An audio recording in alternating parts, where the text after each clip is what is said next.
So, Evan, stand by there for a moment because we want to bring in to the conversation the host of Power and Politics, Vassy Kapelos, who's also in Ottawa, and with me in studio, Marieke Walsh. She writes for iPolitics.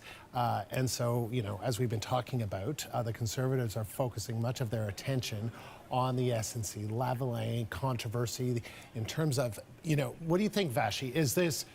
with what Evan was talking about in terms of, delaying the vote and for maybe 72 hours, is this silly stunt or smart strategy politically?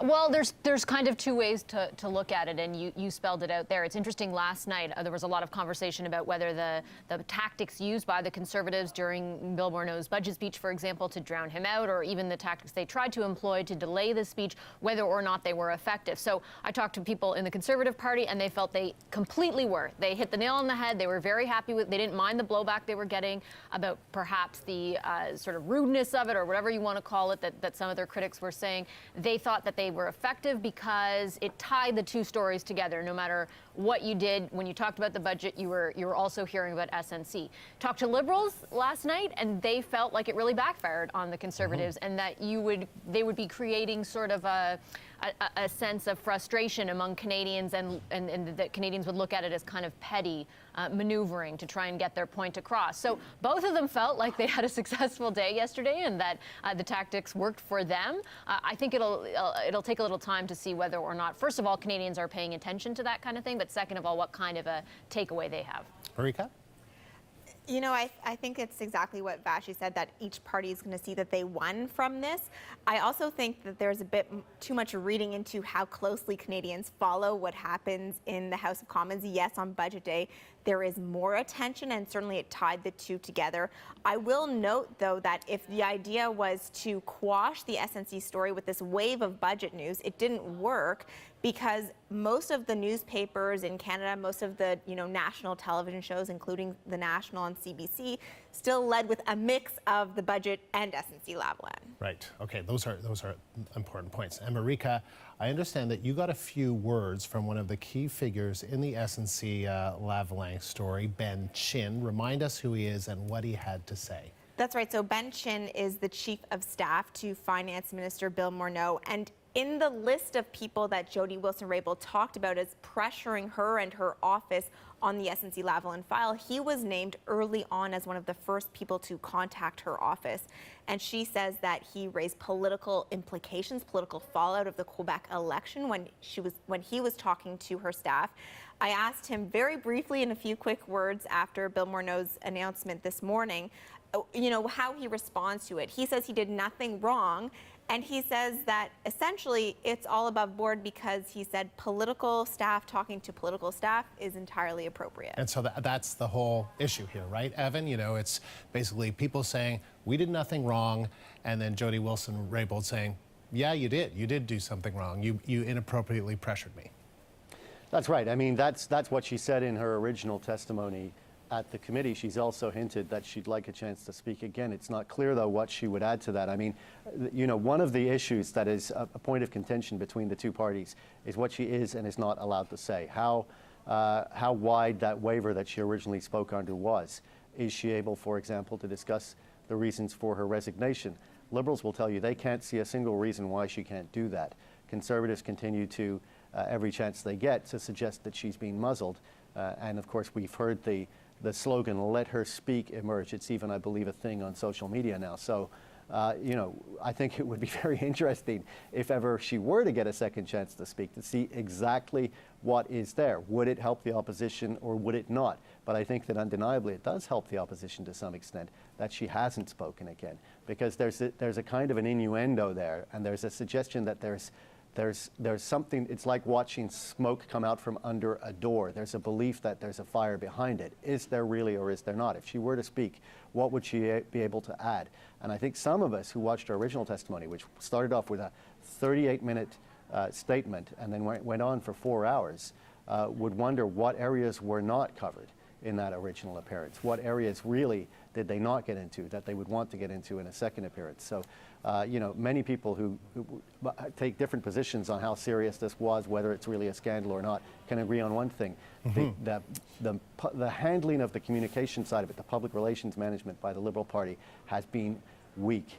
That seems clear, and that resignations as a strategy to make a scandal go away are a very poor strategy. If anything, they just give it new legs. And I know that you know, these may not have been resignations that were asked for from the PMO. In the case of Michael Wernick, we certainly know it wasn't. I think in Jerry Butt's case, it also appears to have been his own decision.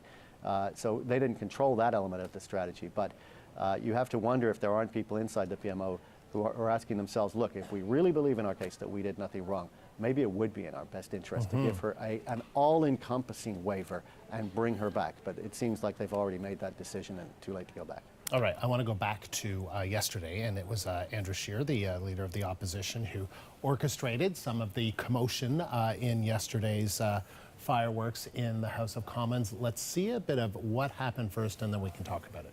Actions of the government today have been unprecedented, have been an assault on democracy. They have shut down the only public investigation into the Prime Minister's SNC-Lavalin corruption scandal, a scandal which touches upon the Finance Minister himself. Yeah. The Finance Minister is today presenting a budget after he has been implicated in an unprecedented assault on the independent rule of law. And Conservatives will not sit idly by while Liberals destroy the integrity of our justice system. All right, and then, and so how do you what do you think of all of that, Vashi, in terms of what happened yesterday? You know, when you're the opposition leader, you want to be prime minister, and you know, that's an election that's 7 months away. So how does he come across, do you think, in all of this? Well, or how is it being played, or spun or played? For sure. Well, the thesis he and his party are putting forward is essentially that the budget was being introduced yesterday, or that the Liberals are using the budget to cover up what they don't want Canadians to hear about SNC-Lavalin. That in and of itself is a bit problematic, because it's not like the Liberals, you know, have a choice about introducing the budget. Sure, they have a choice about the day, but they do have to introduce a budget every year. That said, the politics of what happened in the lead up to the budget does, you know, provide some justification for the idea that the Liberals were hoping to pivot away from SNC. That's not a surprise, given the kind of, you know, month it's been for the government. It's not a surprise they would want to use the budget to pivot away from that. They you know, you mentioned Michael Wernick, the cabinet shuffle, the shutting down of the committee that's looking onto it. All of that happened in the lead up, in the 24 hours, basically, in the lead up to the budget, kind of setting the stage for the budget to take over. Obviously, it didn't. So the Conservatives, I think, you know, strategically, it makes sense. Logistically, practically, you know, there's a little bit of a hole in the argument, in the idea that the Liberals would simply introduce a budget in order to, you know, distract from a quote-unquote cover-up. Right. I mean, the budget has to be introduced at some point, and it's usually in February or March. The Prime Minister spoke seconds ago on his way into the House of Commons. Let's watch that. Je viens d'apprendre par mon bureau que Madame learned César Chavannes that Ms. César Chavannes has decided to sit as an independent. I want to thank her for her service to the Liberal Party, and I hope her good luck in her continued service to her constituents. By my office that Selina César Chavannes has decided to sit as an independent. I want to thank her for her service to the Liberal Party and to her constituents, and wish her the best in her continued service to constituents. Right. Well, there's some breaking news on what is a relentless breaking news cycle on the story. Vashi Capellos, Evan Dyer. Vashi, let's start with you. So Céline César Chavannes, sitting as an independent. She is a Liberal MP from the Toronto area. She had decided that she was not going to run in the election, but remind us about who she is, what she has said, because she has been a key critical backbencher in this, the way that the PMO and the Prime Minister has handled all this SNC-Lavalin controversy. Yeah, interestingly, she's insisted always that her sort of conflict with the Prime Minister and the Prime Minister's office has nothing to do with SNC, but you saw her become even more outspoken on issues like that when the SNC-Lavalin controversy started. You saw retweets, likes, certain, you know, fist bump tweets towards was Jane Philpott and Jody Wilson-Raybould. So you could see that the tension was brewing there. And then she did an interview not too long ago, maybe even just 2 weeks ago, with the Globe and Mail's Laura Stone, in which she described very tense exchanges from her perspective with the Prime Minister's office, and she accused him, and I'm paraphrasing, I don't remember the exact wording, but essentially of a bullying relationship, or too harsh, or not the way she had anticipated their interactions would go. I believe, and Evan, correct me if I'm wrong, but I'm pretty sure she went to caucus this morning. That's the meeting of all the Liberal MPs. Yes. And I think she might have spoken to Julie Van Dusen and acknowledged that she was there and didn't say much about it. But that was not necessarily what we were expecting the Prime Minister to say going into that. And that is just another casualty of the last 6 weeks, it would appear. I mean, Evan, she was quite critical. I mean, we'll find those tweets that she had, and we'll play some of those once we kind of catch our breath, because this story developed so quickly. But just remind us more broadly, Evan, in terms of who she was, what she said, and the significance of this. Well, she's the first-time MP. She represents the riding of Whitby, and she did indeed put out a tweet that got a lot of reaction from people in her riding. I guess this would have been about 2 weeks ago, and it suggested, and of course was talking in light of what had happened with the SNC scandal, that she herself had gone to the Prime Minister, because he was talking about having a more respectful and more open lines of communication with members of his cabinet. Remember that he was talking at the time about how there had been a breakdown in the communication with his cabinet ministers. That was the sort of fault that he did acknowledge in the SNC-Lavalin case. And she then tweeted out words to the effect of, "Remember when I came to see you, Prime Minister, and how you reacted?" And then just sort of left that thought hanging. And a lot of the reaction to that tweet, some of which was by people who said that they were members, if not of her own EDA, of her own riding association, at least they were Liberals from Whitby, said, well, you can't just leave that innuendo out there. Either, they accused her of being sophomoric and immature in putting that kind of innuendo out there without explaining what she was talking about or offering any kind of a conclusion. I actually called her office and I asked her, can you explain what that's about? And about a week later, I did get a response that said nothing, essentially. In fact, she's correct that she was in the caucus meeting this morning, and so was Jody Wilson-Raybould. Of the three sort of problematic Liberal members, the one that we're not sure if she was there or not was Jane Philpott. People weren't able to confirm that they had seen her, and none of us saw her there. So she may or may not have been. But 2 out of 3 certainly were. It looks like that one of those certainly won't be going back, however, and that's Salina Cesar-Chavin. Isn't this interesting? It's also interesting, I think, Marieke, when we heard from the Prime Minister earlier today, when he said, look, Jody Wilson-Raybould and Jane Philpott, they like the Liberal Party, they like our platform, I'm paraphrasing here. They plan on running, and I'm fine with that. Sort of almost suggesting, look, they may have issues with me and the way that we handled all of this, but that's fine. And then all of a sudden we get this backbench MP who is supportive of Jane Philpott and Jody Wilson-Raybould. Basically, she's out. Yeah, look, I think all of our jaws dropped when we just saw the Prime Minister make that statement. In fact, I saw your jaw drop off camera. Because this is just something else falling, and something else that seems to be out of control of the Prime Minister's office. But it also, increases the need for an explanation, I think, from some of these people. I was just looking at my phone to see if Salina Cesar-Chavin has tweeted or sent out a statement. I don't know if she has through other means, but it wasn't on her Twitter yet. And so at a certain point, there needs, I think, to be a more fulsome explanation of what's going on here. And I think you will see the opposition start to hammer on that. Not that they haven't already, but hammer on that even more, because something does seem to keep dropping frequently on this government. So what do you think, Vashi, what does this mean? What does this say? That, that this story just keeps on going, right? I mean, They want to talk about the budget.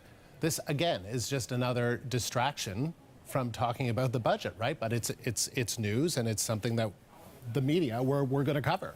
It is a distraction. It's hard. I mean, I would argue that maybe it's a bit of a subplot to the SNC thing. It's more it's more maybe a reflection of the Prime Minister's leadership or that lack thereof, or the way in which some MPs view it. It's not as though, I mean, she has insisted in other tweets that this isn't about SNC, but clearly she has a bone to pick with the Prime Minister, and maybe justifiably so. I don't know. She's also declined to be interviewed by our show. I did find the tweet, though, that Evan was referring to, and this is when things really came to a boil, and why today, while it was kind of unexpected that it would happen in that fashion, maybe shouldn't really shock us. She said, and this was on March 7th, "I believe real leadership is about listening, learning, and compassion. Central to my leadership is fostering an environment where my ministers, caucus, and staff feel comfortable coming to me when they have concerns." And she's quoting the Prime Minister there. That's what he said, I believe, in the press conference after everything had happened with Jody Wilson-Raybould. And then she said, "I did come to you recently, twice. Remember your reactions?" And then followed that up with the interview with the Globe and Mail. So it's not entirely a shock. I mean, Right. the potential damage is the implications for the Prime Minister's brand, I think. And that is something that has taken a hit perhaps throughout the whole SNC-Lavalin controversy, especially with the sort of indictment on his leadership from Jody Wilson-Raybould, from Jane Philpott, and now in a different fashion, but with a similar tone, from Selina Cesar-Chavannes. And Marieke, it is interesting too. You know, I don't know whether this was always the case, but I did notice when Selina Cesar-Chavannes was tweeting about this and objecting to the way that the PMO, the Prime Minister, had, that her Twitter, it mentions, you know, Whitby, it's a great place to be. Selina Cesar-Chavannes, Member of Parliament for Whitby. You don't see Liberal anywhere there, and that has been the case for a few weeks. I don't know whether that was the case before that, but just more of your reaction. I think this, again, as Vashi says, goes to the Prime Minister's brand. I mean, all three of these women were so close to Trudeau's inner circle when he came to government. She was his parliamentary secretary, right? When this, you know, in 2015, she was appointed parliamentary secretary. Pretty sure that's right. Maybe Vashi or Evan can jump in if that's wrong. But then she, you know, left that post a few years later, and now we see her completely leave the Liberal Party. And at the same time, we see Jody Wilson-Raybould and Jane Philpott, you know, not voicing confidence in the Prime Minister, but still sitting with the Liberals. So we see how much distance they've taken from the Prime Minister, and that only poses problems for him. And so it would be interesting, right, Evan, to find out, because you always want to know the backstory. How did all of this happen? So she was there, you said, in the caucus this morning, and then between this morning's caucus meeting and 10 minutes ago, and we should actually get that clip ready again, and we can play that again at some point soon of the Prime Minister. Something happened. Perhaps during the meeting. We don't know, because of course those meetings are held behind closed doors, and she may have wanted to make this announcement in the presence of her caucus colleagues. So it didn't happen before that meeting, because she wouldn't be allowed into the Liberal caucus if she were an independent MP at that point. I mean, I think if one were conspiratorially minded, one would say that the timing of these three moves, the two cabinet resignations and now the resignation from caucus, almost seems designed to inflict damage on the Prime Minister. Sorry to interrupt, Evan, but question period has begun. Let's watch.